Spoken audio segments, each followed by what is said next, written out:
This season of rumours and leaks continues with a new leak regarding Final Fantasy XVI. Bucket of salt at the ready, let's have a look at the rumour itself. Now, the rumour itself covers two games. Crimson Arbitrium Agnes Anthology, which is supposedly going to be an action RPG, which is set in a massive open world. According to the leak, the game will have a combat system that is designed to place greater emphasis on elemental spells and how they can be modified by the main character in the environment, transforming them into barriers or long-distance projectiles, and with a significant impact in the environments in which they are left. The spells can also change the appearance and the ability of the weapons equipped, and of the equipments too, giving different power-ups and changing some of the abilities. That all sounds interesting enough with the game set to release in the fiscal year 2022. It definitely sounds like a concept that's worth checking out as more information comes out over time. But then we get to the juicy part of the leak, which is Final Fantasy XVI. I'll quickly read the whole section on it. Final Fantasy XVI is an action RPG with strategic elements, an open-world exploration of the game world, and with macro areas of cities and dungeons within the rich open world itself, and a free exploration of entire continents. The main director of the project is Naoki Yoshida, and the game is a classic fantasy concept but with steampunk elements, and has a battle system inspired by Dark Souls and Final Fantasy XV. The game will also see the return of the job system, but in a different key from the classic, and the ability to customise and change equipment and even the name of the characters. The project began its development in 2017 with Unreal Engine 4, and the team haven't yet decided whether or not they're going to convert the over to the Unreal 5 engine, basically. The DLCs and expansions for the game are still in the planning phase by the development team, but the top management of the company suggests with a strong will a game-as-a-service approach with this project. They have established a preliminary release date for the game, scheduled for the company's fiscal year 2021, which is very soon, as a timed exclusive for the PS5. Now, this is all quite interesting, but at the same time it's got a few red flags to it. Now, the interesting side of it is the open world section of the leak and the job system returning. It kind of makes me feel like we'll be getting a very Final Fantasy XIV-esque experience, but in a single player setting, akin to what was attempted with Final Fantasy XII. But then the concerns begin to kick in with the combat being a cross between Dark Souls and Final Fantasy XV. Now, Final Fantasy XV already had an unpopular combat system, to say the least, which has definitely been refined in the Final Fantasy VII Remake.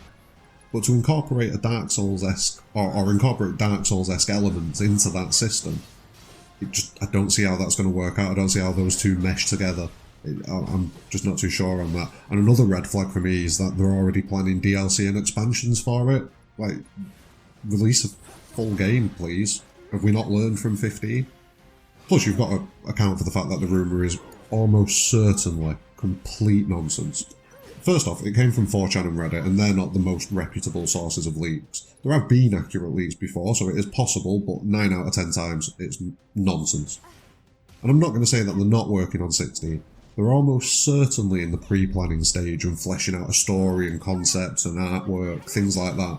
But this leak just seems a bit too good to be true in a lot of ways, and it's really nothing more than an amalgamation of other rumours that are circulating and our collective hopes for where the franchise might go next. And they've definitely tacked on this Crimson Arbitrium rumour to it to kind of add a bit of legitimacy to the rumour, because we know that there's something along the lines of Crimson Arbitrium coming. It has come out before, so that's not a surprise, and it's literally being used to add weight and legitimacy, like I say, to this rumour.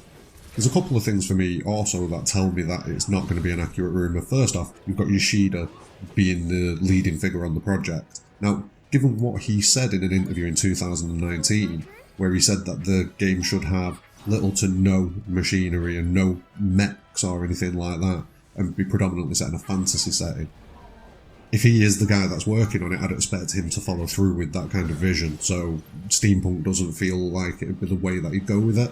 On top of that as well, you've got the talk about converting assets from Unreal 4 to Unreal 5. Now, I did watch the release on Unreal 5, well, not the release, but the discussion, when they first announced it. And one of the main things that they are shooting for is that assets will be able to be brought over to Unreal 5 with little to no difficulty, meaning that you're not building assets over and over and over again, depending on what medium that you're releasing it for. You'll be able to take a model that you've already built put it into Unreal 5 and use it in the way that you would a model that you've built specifically for Unreal 5. So I'm not too sure that that's going to be an issue either. So those two statements, the Yoshida statement and the Unreal 5 statement, kind of make me think that this is a bit of nonsense. If we do get something announced over the next few weeks, I'll be massively amazed. I'd also probably suggest that they put everything onto Final Fantasy VII Remake and get that finished first, which is what I believe they're probably doing. They've probably got 90% of the resources on that. So that kind of gives me another reason to believe that we're not going to see this game next year, as the leak says.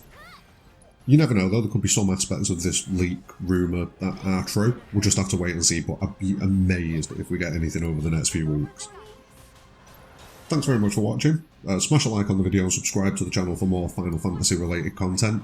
Drop a comment below whether or not you believe this rumour or not, and more importantly than anything, have a great day.